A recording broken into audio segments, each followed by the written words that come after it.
वज़ीर-ए-आज़म नरेंद्र मोदी ने आज नागपुर में मेट्रो रेल का इफ्तिताह किया। इस मौके पर मोदी ने कहा कि मेट्रो से जहां साथ ही नरेंद्र मोदी ने अपनी हुकूमत की हुसूलियाबियों को भी लोगों के सामने रखा।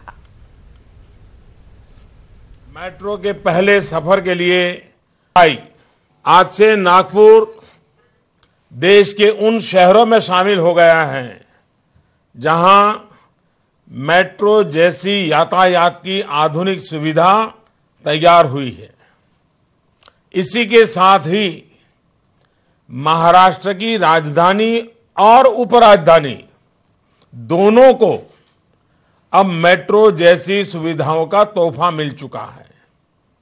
साथियों, मेरे लिए तो ये डबल खुशी का अवसर है, क्योंकि 2014 में मुझे ही इसका शिलान्यास करने का सौभाग्य मिला था। इस प्रोजेक्ट के एक भाग का उद्घाटन का हिस्सा बनने का आज फिर एक बार मुझे अवसर मिला है। जब ये पूरा प्रोजेक्ट तैयार होगा तब नागपुर की बड़ी आबादी जो आज स्कूटर, बाइक्स, साइकिल जैसे साधनों पर चलती है वो मेट्रो के सुविधाजनक सफर का आनंद ले पाएंगे। साथियों, मेट्रो के आने से यहां के नौजवानों को रोजगार के भी अनेक अवसर मिल रहे हैं। निर्माण के दौरान ही लगभग 20,000 लोगों को रोजगार मिलने का आकलन है, जबकि उसके बाद भी सैकड़ों युवा साथियों को रोजगार मिलना तय है। जब से आपने एक मजबूर सरकार को विदाई दे दी और उसकी जगह पर मजबूत सरकार देश के अंदर बिठाई, तब से देश में मेट्रो का ऑपरेशनल नेटवर्क करीब करीब 650 किलोमीटर तक पहुंचा है। ये सब कुछ हमारी सरकार इसलिए कर पा रही है क्योंकि हमारे विकास के मूल में सामान्य मानवीय की सुविधा है, सहूलियत है, सुरक्षा है। ईज ऑफ लिविंग सुनिश्चित करना हमारी सरकार का ध्येय रहा है और सबका साथ सबका विकास ये हमारा मंत्र। हमारी इंटीग्रेटेड अप्रोच से पूरे देश में एक जैसी व्यवस्थाओं को लागू करने से जो आसानी हो रही है उसको अभी और विस्तार देना बाकी है। आपके सहयोग से आने वाले वर्षों में इस सोच को हम और विस्तार देने वाले हैं। दलित रहनुमा एडवोकेट प्रकाश अंबेडकर की क़यादत में कायम की गई वंचित बहुजन अघाड़ी ने महाराष्ट्र में अपना एक अलग मुकाम बना लिया है। भारत बहुजन महासंघ और मजलिस-ए-इत्तेहादुल मुस्लिमीन जैसी कई सियासी जमातें मुत्तहिद होकर वंचित बहुजन अघाड़ी की तश्कील अमल में आई। वंचित बहुजन अघाड़ी के बढ़ते हुए असरात को देखते हुए वंचित बहुजन अघाड़ी को कांग्रेस एनसीपी इत्तेहाद में शामिल करने के लिए मुख्तलिफ सतहों पर कोशिशें तेज हो गई हैं। लोकसभा सीटों पर हमने 2 जगह की मांग की है पीपल्स रिपब्लिकन पार्टी की ओर से, लेकिन अगर प्रकाश तथा बाला साहब आम्बेडकर वह अगर वंचित आघाड़ी को लेकर महाआघाड़ी में शामिल होते हैं तो कांग्रेस और राष्ट्रवादी कांग्रेस पार्टी को हम कह देंगे कि हमारे हिस्से में जो 1-2 जगह आने वाले हैं वो प्रकाश आम्बेडकर साहब को दे दो। इस प्रकार का बयान हमारे पार्टी के प्रमुख प्रोफेसर जोगेंद्र कवाड़ी जी ने कल अमरावती में कहा है। तो हमारा यही कहना है कांग्रेस और राष्ट्रवादी महाआघाड़ी से कि इस गठबंधन को मजबूत बनाने के लिए प्रकाश तथा बाला साहब आम्बेडकर के वंचित आघाड़ी को साथ में उन्होंने लेना चाहिए। मुंब्रा कत्ल मामले में अदालत ने आज उम्र कैद की सजा सुनाई। अदालत ने जहीर सईद को कत्ल का मुर्तकिब करार देते हुए उम्र कैद की ये सजा सुनाई। 11 गवाहों के बयानात और पुख्ता सबूत की बिना पर थाने सेशन कोर्ट ने यह फैसला सुनाया। आपको बताएं कि 3 नवंबर 2015 को जहीर सईद ने घर में घुसकर साबरीन नामी 15 साला तालिबा का बेरहमी से कत्ल कर दिया था। अदालत के फैसले का मकतूला के अहले खाना ने खैर मकदम किया।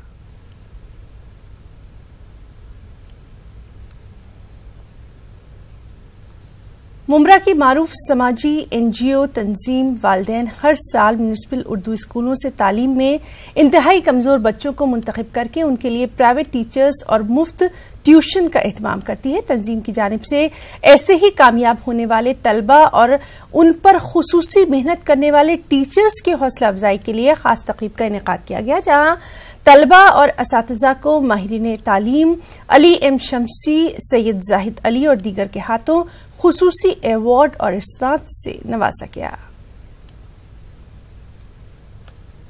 तंजीम वालिदैन मुमरा का आज का ये प्रोग्राम वक्त की निहायत अहम ज़रूरत है।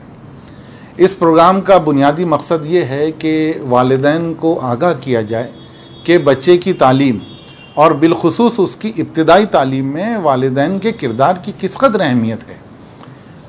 तालीम का अमल हम आम तौर से ये समझते हैं कि इसमें स्कूल और असातिज़ा इंतज़ामिया इन्हीं की ज़िम्मेदारी है।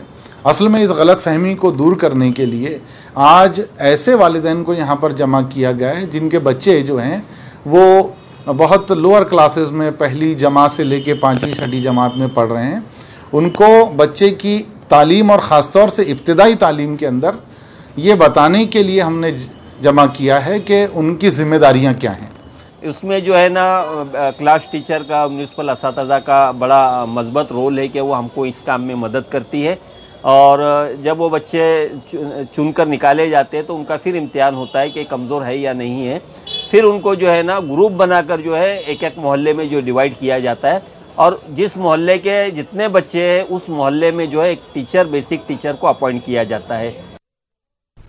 औरंगाबाद में मारूफ मिर्ज़ानिगार अलीउद्दीन सिद्दीकी की नई किताब शगुफ्ताजार का इजरा माहनामा शगुफा के एडिटर डॉक्टर सैयद मुस्तफ़ा कमाल के हाथों अमल में आया। आलमगीर अदब के ज़ेरे एहतमाम मुनक़िदा इस इजराई तक़रीब की सदारत मारूफ शायर शाह हुसैन नहरी ने की। इस मौके पर अलीउद्दीन सिद्दीकी की पहली और आखिरी किताब शगुफ्ताजार पर सेर हासिल तबसरे किए गए। उनकी शख्सियत के मुख्तलिफ पहलुओं पर भी यहाँ रोशनी डाली गई। वाज़ेह है कि किताब इशाअत के मरहले में थी कि इसी दौरान अलीउद्दीन सिद्दीकी का इंतकाल हो गया था और उनके बेटे की काविशों से ही ये किताब मंजर-ए-आम पर आ पाई। सिद्दीकी साहब बहुत अच्छे मिज़ानिगार थे, शाइस्ता और शगुफ्ता मिज़ा लिखते थे वो, और बहुत पढ़े लिखे आदमी थे, उर्दू अदब से वाकिफ़ थे, इंग्लिश ज़बान पर उबूर हासिल था उनको, मिजाज के बहुत अच्छे आदमी थे और बहुत मोहब्बतों वाले आदमी थे, मेहमान नवाज आदमी थे।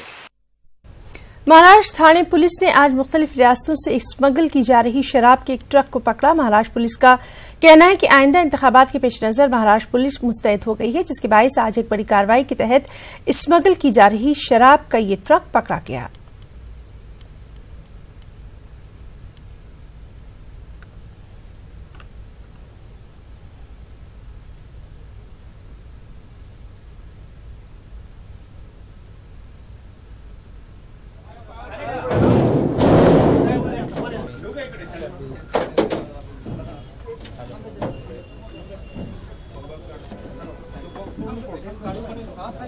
फॉरेन लेकर अपना मध्य प्रदेश से आ रहा है और हमने उधर एक ट्रैप लगाया और ट्रैप लगाया ट्रक, उसको हमने ये किया, लेकिन हमको ट्रक में बिल्कुल माल नहीं मिला। हमने पूरी तलाशी की लेकिन एक भी बॉक्स हमको नहीं दिख रहा था अंदर। तो हमको पूरा एक जांच में ऐसा समझ में आया कि अंदर नट बोल्ट है, उसमें कुछ तो भी गड़बड़ है। तो नट बोल्ट खोले तो उसके अंदर एक कंपार्टमेंट था और कंपार्टमेंट में हमको 400 बॉक्स मिले हैं सब। और इसकी जानकारी अभी 3 लोग हमने हमारे कब्जे में लिया है। अभी इन्वेस्टिगेशन चालू है और कोर्ट में हाजिर करेंगे, कस्टडी लेके जो भी आगे का इन्वेस्टिगेशन होगा। कांग्रेस के लोकसभा लीडर मल्लिकार्जुन खड़गे ने पीएम नरेंद्र मोदी पर बड़ा हमला किया और उन्हें मजबूर पीएम करार दिया है। गुलबर्गा में न्यूज 18 से खास बातचीत में खड़गे ने मोदी से वाजपेयी सरकार के ताल्लुक से वजाहत तलब की कि गुलबर्गा में कल एक रैली से खिताब करते हुए मोदी ने कौमी सतह पर अपोजिशन जमातों के इत्तेहाद को मजबूर सरकार बनाने की कोशिश से ताबीर किया था, जिस पर खड़गे ने मोदी को निशाना बनाया। बेचारे वो तो मजबूर है, क्या है, मजबूर है, आरएसएस के क्लचेस में है। जो आरएसएस बोलेगी वो मजबूरी से सुनते हैं। उनकी मजबूरी है, हमारी मजबूरी नहीं। वाजपेयी, अटल बिहारी वाजपेयी 27 पार्टियों को लेके हुकूमत किए, क्या मजबूर थे? तो ये दो देश के लिए सब लोग एक ही रहते हैं और देश के लिए सब मिलके काम करते हैं। तुम्हारे जो झूठे वायदे, तुम्हारा जो इमेज गिर रहा है, उसको बचाने के लिए ये सब धांधली कर रहे हैं। इससे लोग संतुष्ट नहीं है, वो उल्टा जो आपके ऊपर आपका इमेज खराब हो रहा है उसको सुधारने के लिए ये बातें ला रहे हैं।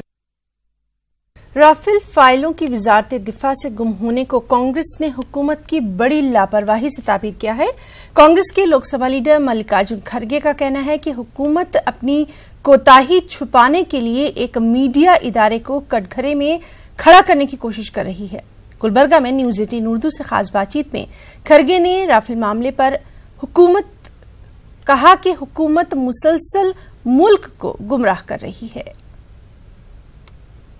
हिंदू पेपर में ओपनली वो फाइल्स, नंबर, एंडोर्समेंट, तारीख सब लिखा हुआ है। और एन राम ने ये भी चैलेंज किया है कि हमारे को राइट टू इंफॉर्मेशन एक्ट के तहत और जो freedom of speech and expression है आर्टिकल 19(1) के तहत हमको प्रोटेक्शन है। अब हम किसी को नहीं बता सकते, ये प्रेस का फ्रीडम है।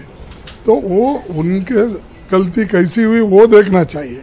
हमारे पास इंफॉर्मेशन उन्हें पूछने की जरूरत नहीं। एक, अगर आपकी गवर्नमेंट फाइल गुम होती है, चोरी होती है, तो गवर्नमेंट क्या सोई है? क्या गवर्नमेंट को मालूम नहीं होता? कर्नाटक रियासती वक्फ बोर्ड के इंतखाबात के नताइज का आज ऐलान हुआ। लेजिस्लेचर जुमरे में तनवीर सेठ और कनीज फातिमा मुंतखब हुई हैं, जबकि मुतवल्ली जुमरे में डॉक्टर मोहम्मद यूसुफ और अनवर बादशाह ने जीत दर्ज की। कर्नाटक भर में तवज्जो का मरकज बने वक्फ बोर्ड के इंतखाबात के नताइज अब मंजर आम पर आ चुके हैं। बेंगलुरु के यतीम खाना अहले इस्लाम में वोटों की गिनती अमल में आई। लेजिस्लेचर्स जुमरे में मैसूर के एमएलए तनवीर सेठ और गुलबर्गा के रुकन असेंबली कनीज फातिमा का इंतखाब अमल में आया। रुकन काउंसिल रिजवान अरशद ने वोटिंग से एक दिन कबल दस्तबरदारी का ऐलान किया था, लिहाजा तनवीर सेठ और कनीज फातिमा 4-4 वोट हासिल करते हुए आसानी के साथ मुंतखब हुए हैं। दूसरी जानिब मुतवल्ली जुमरे की 2 नशिस्तों के लिए कुल 14 उम्मीदवारों के दरमियान सख्त मुकाबला था। इस मुकाबले में कर्नाटक वक्फ बोर्ड के साबिक चेयरमैन और सनतकार डॉक्टर मोहम्मद यूसुफ दोबारा कामयाब हुए हैं। डॉक्टर मोहम्मद यूसुफ ने 271 तरजीही वोट के साथ जीत हासिल की। वहीं चित्रदुर्गा के मुतवल्ली के अनवर बादशाह ने 270 वोटों के साथ कामयाबी हासिल की। तीसरे नंबर पर दावनगिरे के सैयद सैफुल्ला रहे। वोटों की गिनती के बाद वक्फ बोर्ड के लिए मुंतखब अरकान को इलेक्शन अफसर शिवोगी कलसद ने सर्टिफिकेट पेश किए। पार्लिमानी जुमरे में राज्यसभा के रुकन डॉक्टर नासिर हुसैन और बार काउंसिल के जुमरे में आसिफ अली बिला मुकाबला वक्फ बोर्ड के लिए मुंतखब हुए हैं। नए अरकान ने कहा कि वो कर्नाटक रियासती वक्फ बोर्ड को पूरे मुल्क में मिसाली बनाएंगे। वक्फ इमलाक के तहफ़्फ़ुज़ और तरक्की के लिए हर मुमकिन कोशिश करेंगे। कर्नाटका स्टेट वक्फ बोर्ड है हमेशा काफ़ी अच्छा काम किया है, एक मॉडल बोर्ड रहा है, एग्जाम्पलरी काम किया है और काफ़ी प्रोग्रेसिव और डेवलपमेंट इश्यूज टेकअप किया है। इसको और इस काम को और आगे बढ़ाने के लिए जितने भी लोग इलेक्टेड मेंबर्स हैं बहुत काबिल लोग हैं और जीत के आए हैं और लोगों की उम्मीदें उन तमाम मेंबर्स के ऊपर है और इंशाल्लाह काफ़ी अच्छा काम होगा। मैं पहले तो अल्लाह ताला का शुक्र अदा करना चाहती हूँ। अल्लाह ताला ने मुझे ये मौका दिया है। फिर मैं हाई कमान का भी शुक्रिया अदा करना चाहती हूँ, उन्होंने मौका दिया मुझे ये। तो मैं सबके साथ मिलके काम करूँगी इंशाल्लाह ताला। सब हम दोस्त अहबाब का शुक्रिया अदा करता हूँ और सियासी कायदान का भी शुक्रिया अदा करता हूँ, उन्होंने भी मेरा साथ दिया। तो इंशाल्लाह मौका दे के अल्लाह हम तमाम मिल के हमारे मेंबर ऑफ पार्लियामेंट और लेजिस्लेटिव असेंबली के जो एमएलए से और दूसरे अराकीन से उनके साथ मिलके इंशाल्लाह जो मेरा तजुर्बा है 5 साल का, वो तजुर्बा ज़रूर से इस बोर्ड को नंबर 1 बोर्ड बनाने की मैं कोशिश करूंगा हिंदुस्तान के अंदर। आपके मुतवल्ले का क्या प्रॉब्लम रहा तो भी मैं सालों करता हूँ। मैं ग्रास रूट से आया सो आदमी है, मैं मेहनत करता हूँ और बाद डिवीज़न के लेवल में मैं पूरे डिवीजन 4 डिवीजन भी महीने की एक बार मीटिंग करता हूँ, जिसमें प्रॉपर्टी प्रोटेक्ट करना चाहिए। उसके बाद what are the revenue comes it should be used for the education purpose, upliftment of the community. इस पूरे चीज़ों को जो रख के सजेशन लेके even will call for the experts opinion also, जिसको 4 corners of the progressive hospital इसको करेंगे बोलने के इरादा रखे। अल्लाह से दुआ है इंशाल्लाह हम और काम करने के लिए आगे सब मदद करेंगे। कर्नाटक रियासती वक्फ बोर्ड के इलेक्शन के बाद रियासती हुकूमत मजीद 5 अरकान को नामजद करेगी। उलमा इकराम, खवातीन और अफसर के जुमरे में नामजदगियां अमल में आएंगी। बहरहाल 11 अरकान पर मुश्तमिल नए वक्फ बोर्ड का जल्द ही क़याम होगा। नए अरकान में कर्नाटक वक्फ बोर्ड का चेयरमैन कौन बनेगा, इस पर सबकी निगाहें जमी हुई हैं। न्यूज़ 18 उर्दू के लिए बेंगलुरु से रऊफ अहमद हल्लूर की रिपोर्ट। सरजमीने दक्कन की मारूफ दरगाह शरीफ शेख तकिन शेख सिराजुद्दीन जुनैदी में यौम शेख तकिन का एहतमाम किया गया। इस मौके पर इज्तिमाई शादियों का खास इनेकाद किया गया। साथ ही 2 मुसलमानों को उम्रा रवानगी का भी इंतजाम किया गया। एक रिपोर्ट।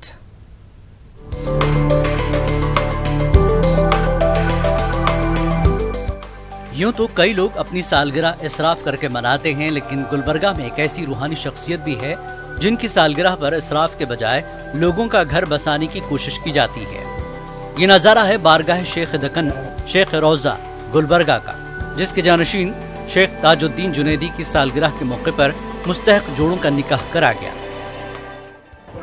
सब लोग का हमें गरीब हाथे जी, सब लोग का बच्चे की निकाह पढ़ा देती करको बोले हमें आई देखो ये सब दिया जाए पीछे दिया सब उनका चाहिए। गरीब के बच्चे में शादी करके बच्चे को दे रहा हूँ। क्या काम करते हैं? जिरात का काम करते हैं। दरगाह शरीफ के सज्जादा नशीन शेख ताजुद्दीन जुनैदी की सालगिरह को उनके मुरीदीन यौम शेख दक्कन के नाम से मनाते हैं। इज्तिमाई शादियों के अलावा कई एक कार खैर इस मुनासिबत से अंजाम दिए जाते हैं। कई साल से ये सिलसिला चल रहा है और इसमें जो है मुंतखब गुरबा के जोड़ों की शादी की जाती है। पिछले साल 5 शादियां यहाँ पर हुई थी, अब इस साल 7 शादियों का। कर्नाटक उर्दू एकेडमी आलमी नातिया मुशायरा और सेमिनार का इनेकाद कर रही है। रियासत के 3 मुकामात पर ये प्रोग्राम मुनक़िद किए जाएंगे। कर्नाटक उर्दू एकेडमी के सदर मुबीन मुनव्वर ने कहा कि 8 मार्च को बेंगलुरु के करीब अलीपुर में पहला आलमी नातिया मुशायरा और सेमिनार मुनक़िद होगा। 9 मार्च को बेंगलुरु के गुलसितान शादी महल में और 10 मार्च को मैसूरू में आलमी तकरीब मुनक़िद की जाएगी। कनाडा के मारूफ शायर और नक्काद डॉक्टर सैयद तकी आबदी कलीदी खुतबा पेश करेंगे, जबकि कतर के शायर खलीज जलील निजामी कुवैत के कमाल अंसारी सेमिनार और मुशायरे में शिरकत करेंगे।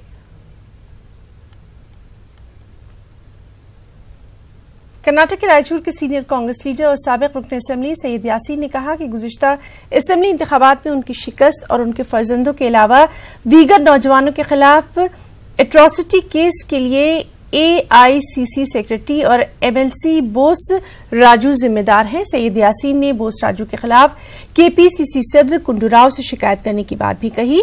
सैयद यासीन रायचूर में मीडिया के नुमाइंदों से बातचीत कर रहे थे। थोड़ा सा MLA उनको भी एक्सपीरियंस है। अंपायर सौकार मानवी में he is also one of the best candidate, उनको बुरी तरह हराया गया। तो ये क्या हो रहा है हमारे डिस्ट्रिक्ट में, हैबिचुअल वर्कर्स जो हमेशा खिलाफ काम कर रहे हैं उनको क्या है शेल्टर दे रहे हैं some senior leaders. That's what I have mention and such people should be given warning and those who working habitually they should be warned, they should not repeat again. That is my message. और जैसा कि आप जानते हैं कि DTH या cable network पर अपना पसंदीदा चैनल चुनने की आखिरी तारीख 31 मार्च है, इसलिए हम आपको याद दिला दें कि आप अपना सबसे प्यारा चैनल न्यूज़ 18 सिर्फ 10 पैसे में पूरे महीने देख सकते हैं। आज ही अपने DTH या केबल ऑपरेटर से राब्ता कायम करें या फिर ऑनलाइन सब्सक्राइब करें। आदाब।